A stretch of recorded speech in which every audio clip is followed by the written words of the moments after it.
Hello, welcome, and thanks for joining us on this edition of News 2. I'm Sandra Gumansing. Senator Alicia Hansen is partnering with the residents of Sion Farm to make sure a cell phone tower isn't built right next door to their homes. The senator and her constituents are concerned with the health risks the tower may pose because of its close proximity to their homes. News2's Erica Parsons has more. They could put it someplace, no problem in having it, but not here. I'm not going up for that at all. Sion Farm residents are saying no to the construction of a cell phone tower in their backyard, and they have the support of Senator Alicia Hansen. This home is mine, and I don't think that's the right thing for them to do. It is wrong because this place is thickly populated with senior citizens, little children. We are not against cell phone tower, but the cell phone tower is too close to the community. It is criminal for anyone to think that we will not be aware of the dangers of cell phone towers. The proposed tower would be built above Sunny Island, adjacent to an elderly housing community and nearby homes. Those residents are concerned with the health risks associated with cell phone towers. I have nieces and nephews and a son and a daughter, and also it'd be bad for my mother's health, so I don't think it's a good choice. In the old people building, it will cause too much problem at we age. Residents say during public meetings held by DPNR about the tower, they voiced their concerns. They collected more than 300 signatures opposing the construction. I called Commissioner Barnes, who will have the authority to sign off on this permit, and she indicated to me that she has not received from her staff a recommendation, but she's going to be looking into this matter. They had other alternative where they could put the cell phone tower someplace else. They decided they want to bring the cell phone tower right in the backyard. We don't think it'll be fair for us and also the other neighboring families that live around here also. So maybe they could find another, on the other side over there where there's an empty lot. Maybe they could ask permission to put it over there. DPNR Commissioner Alicia Barnes agreed, rejecting the permit Thursday, citing that the tower would be located too close to residents. Further, the disapproval indicated there is more than enough vacant land in the area to create a greater distance between the two. Erica Parsons, News 2. CPTC Investments LLC applied for the building permit for the tower for AT&T. The purpose was to improve cell phone service for areas of Sion Farm, Sion Hill, Constitution Hill, Anna's Hope, Peters Rest, and other surrounding areas. Well, it was back to business in Frederiksted now that the foul odor has disappeared. The Frederiksted Health Clinic reopened for business as usual on Wednesday. DPNR and Virgin Islands Waste Management Authority representatives were on hand working together to try to eliminate the odor and find the source that was detected beginning October 4th. The clinic was forced to shut down that day.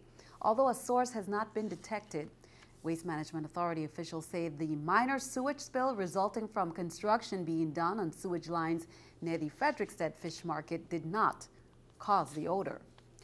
Meanwhile, the Department of Public Works Commissioner Darrell Smalls advises the motoring public on St. Croix that the application of pavement markings or road striping will begin on Tuesday, October 15th at East Airport Road and Melvin Evans Highway. The pavement markings will continue westbound on the Melvin Evans Highway until completed. Also on Tuesday on St. Thomas, pavement markings and road striping operations will begin at the Four Winds intersection until completed. At the same time, similar work will continue on Veterans Drive. In both districts, the public is requested to adhere to all traffic control devices and directions from the Department of Public Works crews. The Senate Finance Committee met for a budget overview from the West Indian Company and the VI Lottery, and also heard testimony on a bill to create the Division of Alternative Markets and International Reinsurance within the Lieutenant Governor's office. Have the opportunity. We don't have control of Frederiksted Pier. We don't have control over the marketing for the United States Virgin Islands. But where we do make an impact, and unfortunately it's not seen to many, is when we sit in the room with the cruise executives themselves and we speak to the issues. And there is an impact being made. So again, the impact can grow as WICO's role grows with cruise industry in the territory. You stated that while the West Indian Company remains viable, it is with regret that I advise you yet again, we are unable to make a payment. How does a company remain viable and not fulfill a very essential part of a business?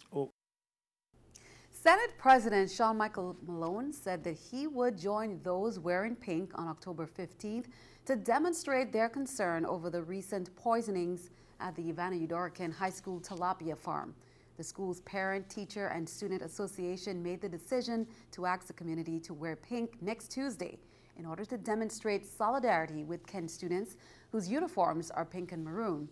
In 2005, Senator Malone sponsored legislation to hold parents accountable if the vandals are found to be minors and to ensure that fines collected are used to defray the cost of making repairs. Act 6728 also requires that warning signs be placed at all public schools in order to deter vandals. Criminal Investigation Bureau detectives are investigating a shooting that occurred at 7 a.m. on October 11th.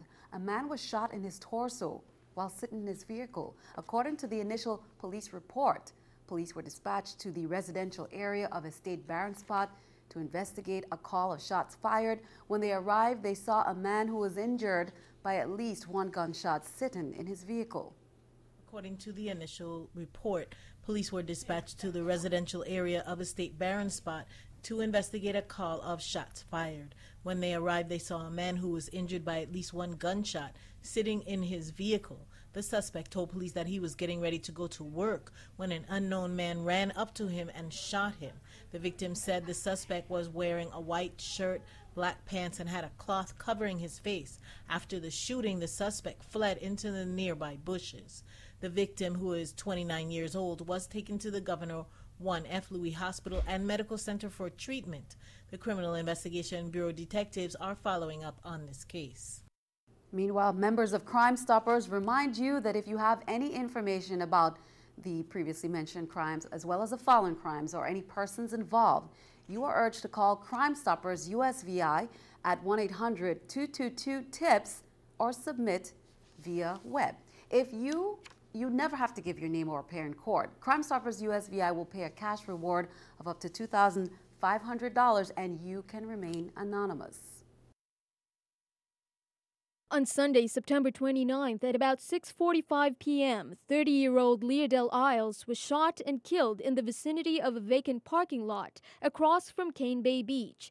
A witness gave a description of a light-skinned male with dreadlocks leaving the area on foot. On St. John on Friday, September 27th, at about 12:30 p.m., police received a report that an iPhone had been stolen from the area of the High Tide restaurant in Cruz Bay. On St. Thomas on Saturday, September 28th, at 11:25 p.m. Officers were called to the Frenchtown area during the Night Out Against Gun Violence event. Officers discovered an unresponsive black male lying on the ground with multiple gunshot wounds. The man, identified as 27-year-old Andre Christian, died at the scene. Another man that had been shot several times was taken to the hospital in a private vehicle. Crime Stoppers is asking the community to continue to help make our islands a safer place to live and visit by telling them what you know about these or any other crimes. You can visit www.crimestoppersusvi.org or call 1-800-222-TIPS. That's 1-800-222-8477. You can also text USVI plus your message to crimes or 274-637. All three of these methods will keep you anonymous. If your tip leads to an arrest or the recovery of stolen property, illegal drugs, or weapons, you will receive a cash reward of up to $2,500 to be paid according to your instructions. Step up. Be part of the solution. Contact Crime Stoppers USVI. In other news, there is no deal yet, but Republicans and the White House are still talking about a way to end the partial government shutdown and avoid default.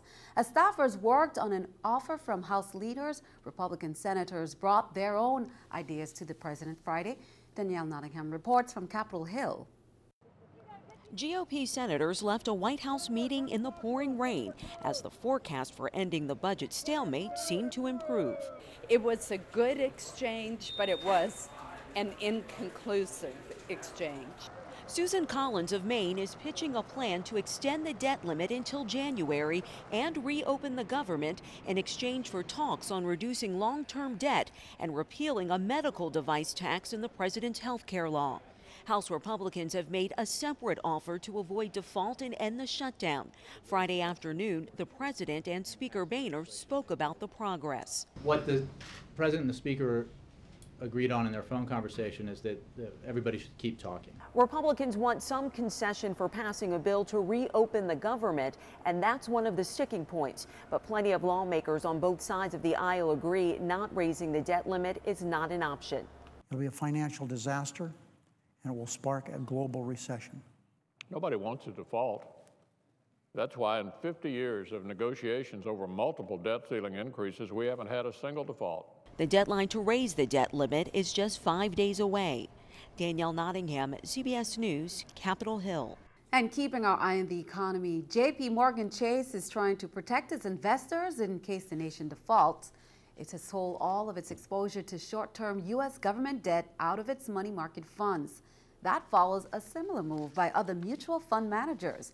JP Morgan Chase says it believes the probability of a U.S. government default is low. This is the New York Stock Exchange with Scotiabank Stock Market Watch. The Dow, Nasdaq, S&P all up. The Dow 111, Nasdaq 31, S&P 10. Coming up on News 2, in honor of Virgin Islands Puerto Rico Friendship Day and Hispanic Heritage Month, a program is scheduled that will consist of presentations in music and dance from the VI, Puerto Rico, Dominican Republic, Mexico, and Brazil. We'll be right back.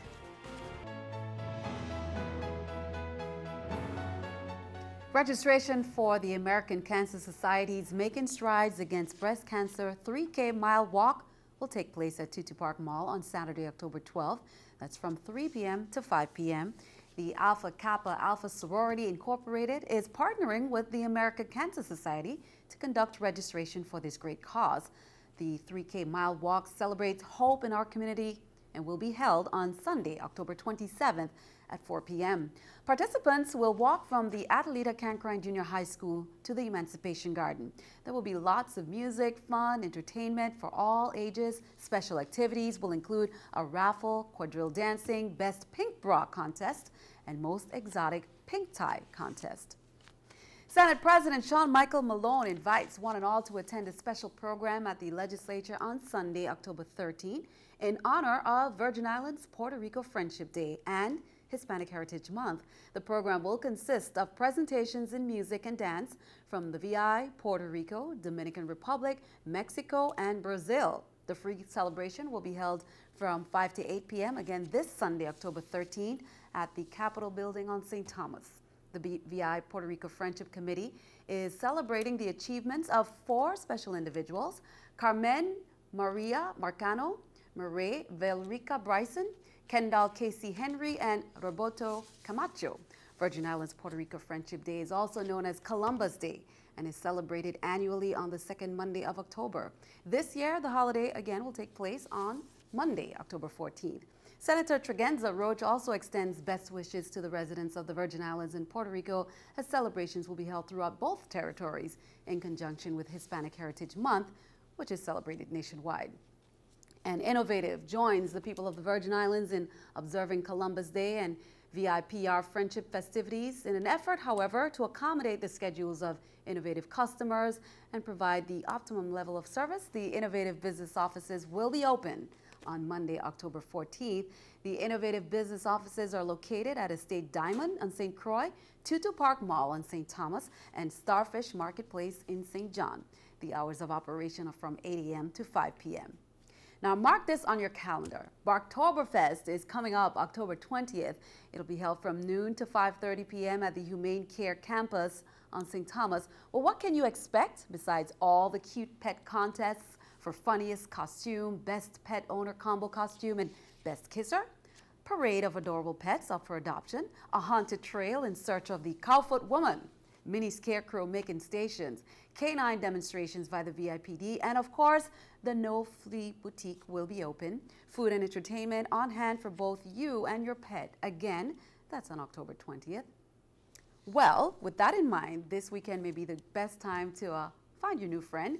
It's time for our Pet of the Week. This week we have Lucky and Midnight, 2 friendly coconut retrievers. These are 8-week-old bundles of fun who love to play and cuddle. Now, if you're interested in either Lucky or Midnight or both, You can call the Humane Society at 775-0599, or you can visit their website at www.hsstt.com. Today we have Lucky and we have Midnight. They're about 8 weeks old. They are coconut retrievers. They're at the shelter. They are not brother and sister. They are not litter mates. If you are interested in adopting either one of these playful little boogers, come on down, check them out at the Humane Society. And as always, if you need any help spay or neutering your pets, please let us know. We'll be happy to help you out. Lucky and Midnight, both adorable. Be sure to stick around. Your News 2 AccuWeather forecast is coming up next.